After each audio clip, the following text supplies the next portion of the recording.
Alright, so this is going to be another movie review. This one's called Runaway Train, 1985. Starring a bunch of people from Best of the Best and Best of the Best 2. It's going to be another canon release. As such, you must suspend disbelief. It's ironic, towards the end of the movie, one of the guys says, "We have all this technology, why can't we stop the train?" It's not like a muck train where the train is possessed by Satan. It kind of makes sense that the train is going off the tracks and doing weird stuff. No, this train is just the conductor has a heart attack. And for some unknown reason, they can't think of 6 ways to stop the train. Anyways, starts out a couple of convicts, Eric Roberts and some dude named John Voight, whom I never heard of.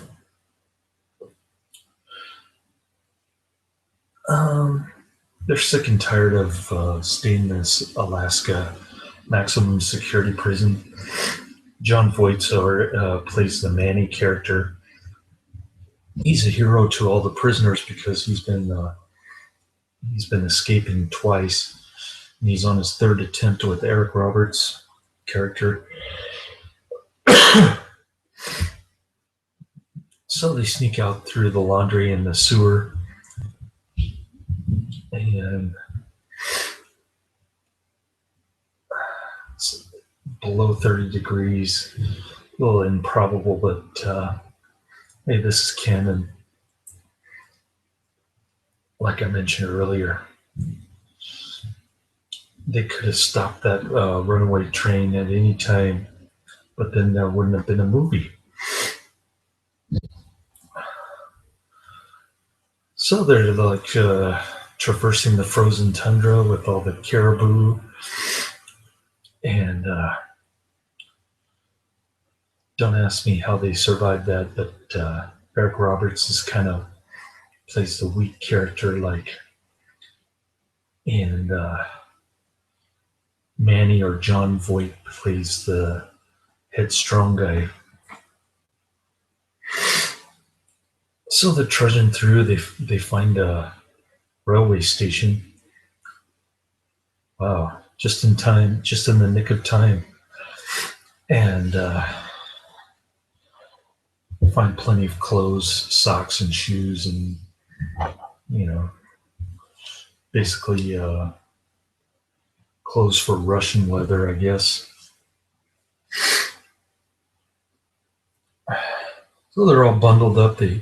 They hop on this train just because Manny has a suspicion that something's fucked up with the train. His words. And so they hop on this train on a fluke. Like I say, the train conductor has a heart attack. He inexplicably flies off the train into the snow and croaks there. This old diesel train is there. It has 4 compartments. Just keeps on going. Keeps on, takes a licking and keeps on ticking.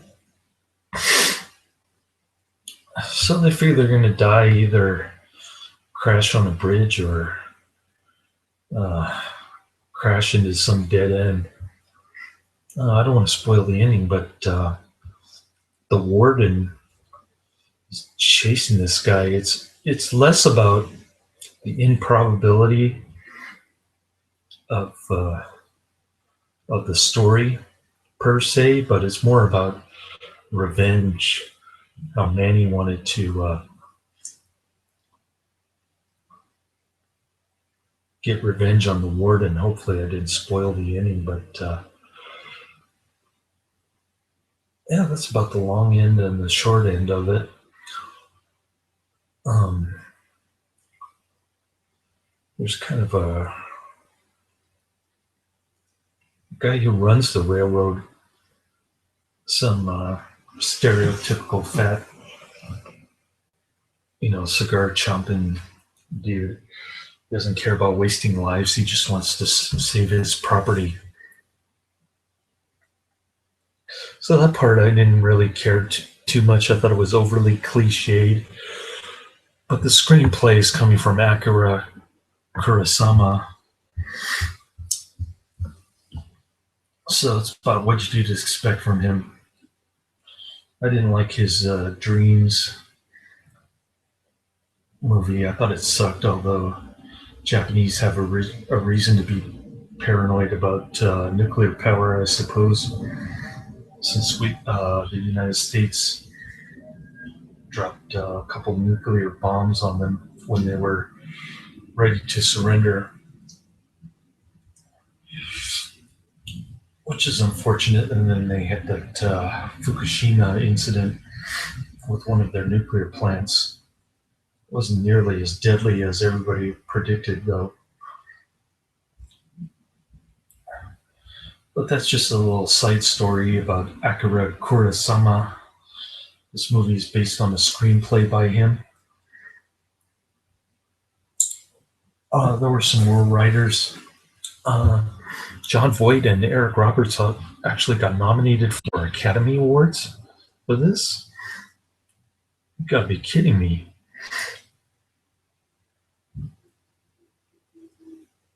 I never knew that Canon Film could put out quality stuff like this, but yeah, it's got. If you're willing to suspend disbelief and go into the metaphysical aspects of this movie, where the bad guy becomes the martyr, so to speak. Um, yeah, it has some weird parallels, I guess. Can't really put my finger on it. I guess it's like a dirty type Jesus character in the minds of these prisoners,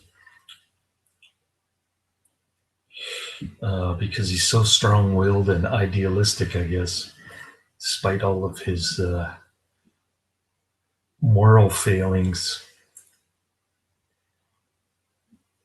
He's a perfect match for the prison warden match of wits going on there. Um, and the prison warden is well aware that this Manny character has the ability to start a prison riot at any time, just because of the sheer force of his personality. He is a very determined individual, let's just say. And I've always seen myself that way. Certainly, in case of my divorce, I'm willing to go to the four corners of hell to get my son back, which is damn near impossible here in the communist state of California. But I don't want to compare myself to a martyr such as Manny, the character in the movie. Hopefully, I didn't spoil too much for you, but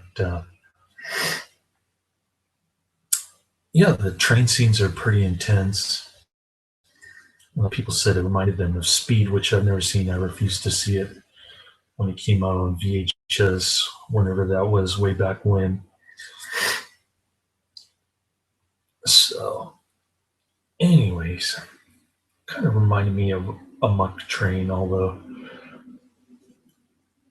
I thought the ending to this one was quite well done with a kind of,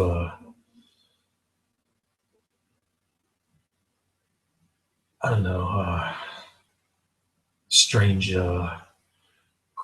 Gregorian type or choir type music at the end. I thought that was done quite well. The ending was great. Um,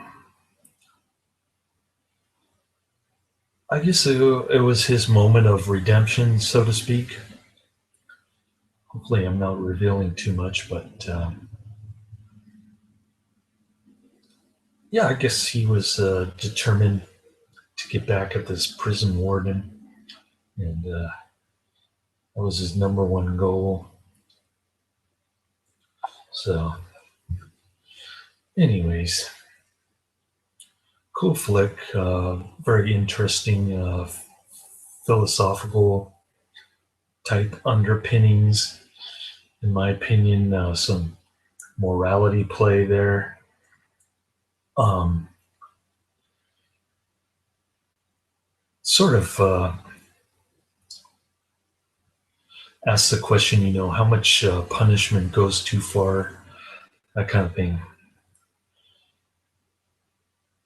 Should you, because the prison warden had Manny's cell welded down with reinforced steel or something. He was chained to his cell like an animal. So they keep coming back and telling him he's an animal, but he's out to prove something to everybody, including the people in the prison, because they're well in tune with the outside world, remarkably so, you might say.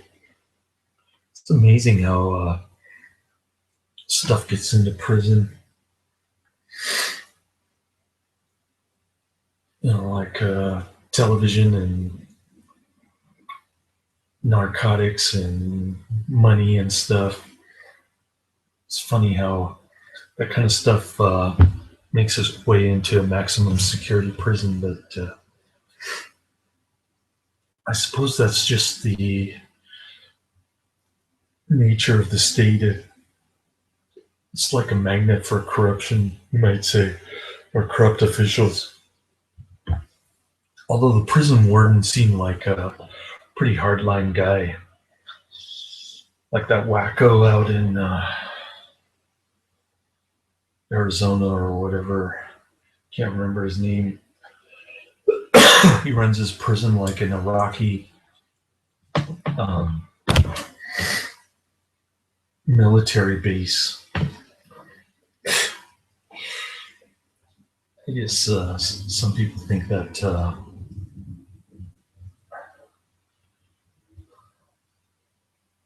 the punishment should fit the crime, I guess. Which makes sense, but carried to its extreme, you can push a person to their limit.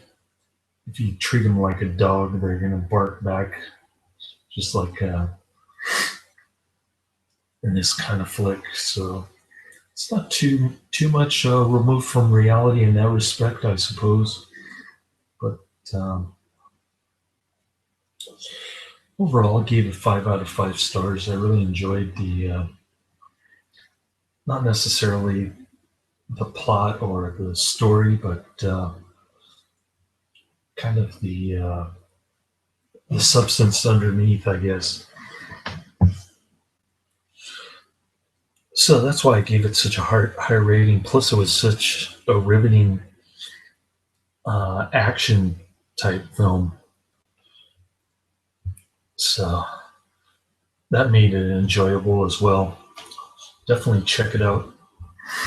Try to see if it's available on YouTube, and I'll post the link later.